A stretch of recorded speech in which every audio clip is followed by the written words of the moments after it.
UP के मुख्यमंत्री योगी आदित्यनाथ ने आज एक सवाल के जवाब में कहा कि हमने यूपी की ब्यूरोक्रेसी को इतना कस दिया है, यानी अफसरों के पेंच इतने कस दिए हैं कि अब सब लोग ठीक हैं, सब लोग अच्छे से काम कर रहे हैं।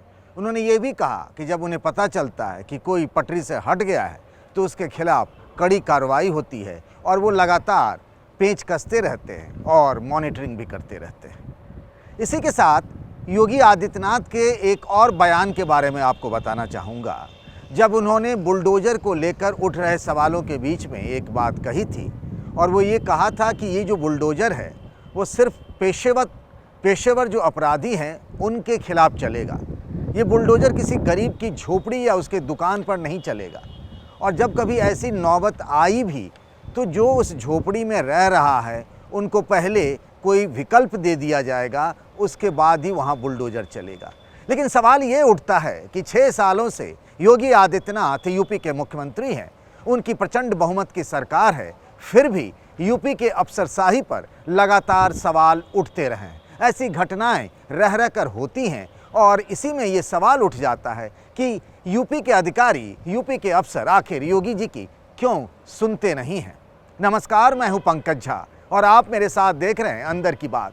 आज यूपी के मुख्यमंत्री योगी आदित्यनाथ और ब्यूरोक्रेसी पर हम इसीलिए आपसे बात कर रहे हैं क्योंकि ऐसी घटना हो गई है जिसको लेकर देश भर में चर्चा हो रही है और सवालों के घेरे में है कानपुर देहात का एडमिनिस्ट्रेशन।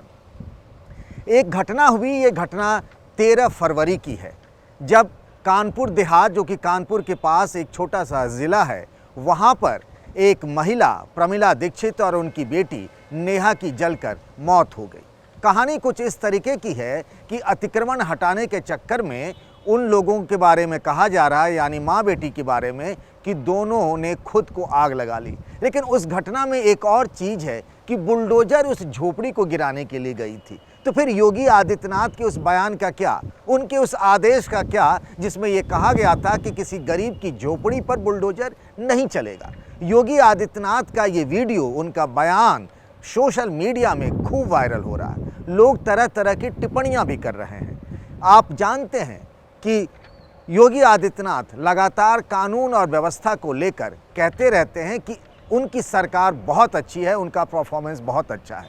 लेकिन ये जो घटना हुई है कानपुर देहात की, जिसमें 3-4 वीडियो सोशल मीडिया में खूब वायरल हो रहे हैं, उनको लेकर हम थोड़ी सी चर्चा करेंगे और फिर बताएंगे कि इतने सारे प्रयासों के बावजूद भी लगातार यूपी के अधिकारियों पर, चाहे वो आईएएस हों, आईपीएस हों या पीपीएस अधिकारी हों या फिर किसी दूसरे विभाग के, उन पर सवाल क्यों उठ रहे हैं और आखिर ऐसा क्या है कि यूपी की ब्यूरोक्रेसी अपने ही लगन में मगन है। आज हम इसी पर कहेंगे। एक और वीडियो जो काफ़ी वायरल हो रहा है सोशल मीडिया में, वो है कानपुर देहात की 2013 बैच की आईएएस अधिकारी, जो कि कानपुर देहात ज़िले की डीएम है, नेहा जैन। उनका डांस का एक वीडियो वायरल हो रहा है कैलाश खेर के गाने पर। कहानी कुछ इस तरह है कि 13 फरवरी को महोत्सव का आखिरी दिन था और उस दिन वो रिंग लेकर रिंग डांस करते हुए उनका वीडियो खूब वायरल हो रहा है। जिस वक्त ये हो रहा था उस वक्त तक ये घटना हो चुकी थी, यानी माँ और बेटी जलकर मर चुकी थी। योगी आदित्यनाथ का एक और आदेश है कि जब भी इस तरीके से लॉ एंड ऑर्डर की कोई घटना हो, उस ज़िले के संबंधित अधिकारी तत्काल मौके पर पहुँचे। लेकिन घटना के 48 घंटे के बाद भी इलाके की डीएम नेहा जैन मौके पर नहीं पहुंची हैं, उस दिन भी नहीं पहुंची थी। घटना के बाद डांस करते हुए उनका वीडियो सोशल मीडिया में इसीलिए सवालों के घेरे में है और यहाँ भी लोग तरह तरह के कमेंट कर रहे हैं डीएम के खिलाफ। ज़िले के एसपी भी इसी तरीके से गीत गा रहे हैं उस महोत्सव में, उसका भी वीडियो वायरल हो रहा है। जिस तरीके से दोनों, यानी नेहा और प्रमिला दीक्षित की जो मौत हुई है, उसका वीडियो भी काफ़ी वायरल हो रहा है, जिसमें उन प्रमिला का बेटा शिवम कह रहा कि देखो उस झोपड़ी में मेरी माँ जलकर मर रही है, लेकिन उसको बचाया नहीं जा सका। वो जो एडमिनिस्ट्रेशन की टीम वहाँ पहुँची थी अतिक्रमण हटाने के लिए, उस टीम ने कितना बचाने का प्रयास किया उन दोनों को, वो कहीं से दिखता हुआ नज़र नहीं आ रहा है।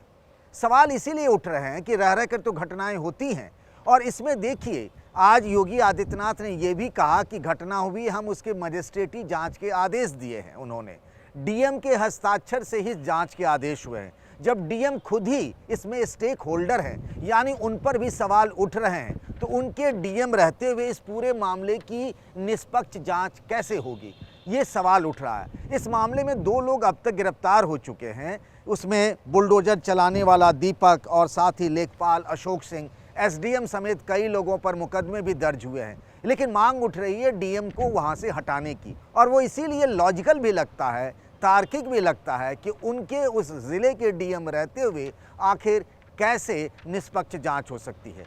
और ऐसा भी नहीं है कि डीएम को इन पूरे मामले की जांच नहीं थी। इसी पूरे मामले में जनवरी के महीने में 15 तारीख को प्रमिला दीक्षित के पति पर मुकदमा भी दर्ज कराया गया था। यानी डीएम को पूरी घटना के बारे में पता था कि आने वाले वक्त में क्या हो सकता है। तो सवाल ये उठता है कि उनके खिलाफ कार्रवाई क्यों नहीं हो रही है। और उन सबसे अलग बात जो हम आज चर्चा कर रहे हैं कि यूपी के अफसर आखिर इतने असंवेदनशील कैसे हो सकते हैं। अब मैं बता रहा हूं कि कैसे यूपी के मुख्यमंत्री योगी आदित्यनाथ कहते हैं कि उन्होंने अफसरों के पेच कस दिए हैं, हालात ठीक हैं, सब कुछ कंट्रोल में है। जब वो नए मुख्यमंत्री बने थे तो मुझे याद आता है कि उन्होंने एक आदेश जारी किया था। उसमें ये कहा गया था कि जितने भी बड़े अफसर हैं वो अपने अपने दफ्तर में 9 बजे तक पहुंच जाएंगे और वो इसकी लगातार मॉनिटरिंग भी करेंगे, ऐसा दावा किया गया था। हमने खुद रियलिटी चेक किया और ये पाया कि इक्के दुक्के मामलों को छोड़कर कोई भी उस वक्त तक दफ्तर में नहीं पहुंचता था। और ये मैं ही नहीं कह रहा हूं, सीएम ऑफिस के भी अधिकारियों ने कई बार रियलिटी चेक किया। यानी उन्होंने डीएम के ऑफिस में अपने ऑफिस से लैंडलाइन पे फ़ोन किया कि क्या डीएम साहब पहुंच चुके हैं, तो पता चलता था डीएम साहब नहीं है। फ़ोन किया एसपी के यहाँ, क्या एसपी साहब हैं, नहीं हैं। डीआईजी के यहाँ फ़ोन गया, कमिश्नर के यहाँ फ़ोन गया, जिला आबकारी अधिकारी के यहाँ फ़ोन गया, जिला शिक्षा अधिकारी के यहाँ फ़ोन गया, लेकिन वहाँ लोग नहीं मौजूद रहते थे। ये भी कहा गया लखनऊ में सचिवालय में कि कोई लंच करने अपने घर नहीं जाएगा, क्योंकि होता यूँ था अमूमन कि लंच करने के लिए लोग चले जाते थे, 2-2 घंटे 2.5 घंटे अपने ऑफिस से बाहर रहते थे। ये आदेश हुआ कि आप अपना टिफ़िन लेकर आएंगे। लेकिन आज आप चले जाइए सचिवालय में, तमाम अधिकारियों के ऑफिस में आपको लंच के समय शायद ही कोई अधिकारी मिल जाए। आदेश लगातार जारी होते रहें। मैं तो ये भी जानता हूँ कि कुछ अधिकारियों ने जन सुनवाई पोर्टल जो होता है, जिसमें अगर किसी को अपनी शिकायत करनी हो अधिकारी के खिलाफ, प्रशासन के खिलाफ, तो वो जन सुनवाई पोर्टल पर करेगा। और योगी आदित्यनाथ सीएम का आदेश है कि जन सुनवाई पोर्टल पर निश्चित समय में डेडलाइन दिया गया है कि क्या कार्रवाई हुई, फाइल का क्या निस्तारण हुआ, वो उस पर लिख कर बताए।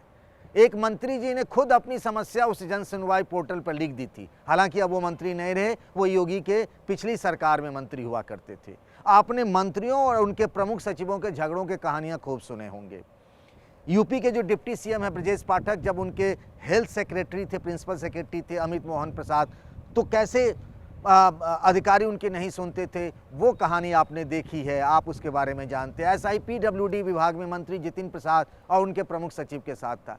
ऐसा है, ये भी हुआ है, पाया गया है। ये मुख्यमंत्री की तरफ से बार बार आदेश दिया जाता है कि जिन अधिकारियों के पास सरकारी फ़ोन है, मोबाइल फ़ोन है, सीयूजी नंबर दिया हुआ है, फ़ोन कर आप उनको फ़ोन उठाना ही पड़ेगा। आप उनके नंबर पर फ़ोन करें। जो सीरीज़ है 945440 वाला जो सीरीज़ है, उसमें किसी भी इलाके के डीएम के यहाँ फ़ोन कर लीजिए, एसपी के यहाँ फ़ोन कर लीजिए, किसी का सरकारी मोबाइल नहीं उठेगा, वो उनके गनर के पास होगा, उनके ऑफिस में पड़ा होगा और आप उनसे बात नहीं कर सकते। हाँ, इक्के दुक्के अपवाद ज़रूर हैं, ऐसे अधिकारी हैं जिनके आप उनके सरकारी मोबाइल पे फ़ोन करेंगे, देर रात आप अगर 12 बजे 2 बजे भी फ़ोन करेंगे, मैं इन ऐसे अफसरों को जानता हूं, तो वो उठाते हैं। लेकिन सवाल ये उठता है, कानपुर की घटना से सवाल उठ रहा है कि आखिर इतनी बड़ी घटना हो गई, मौके पर अधिकारी नहीं गए, घटना होता रहा, घटना हो गया, घटना होने के बाद भी जो एक्शन होना चाहिए वैसा नहीं दिखता है। इसीलिए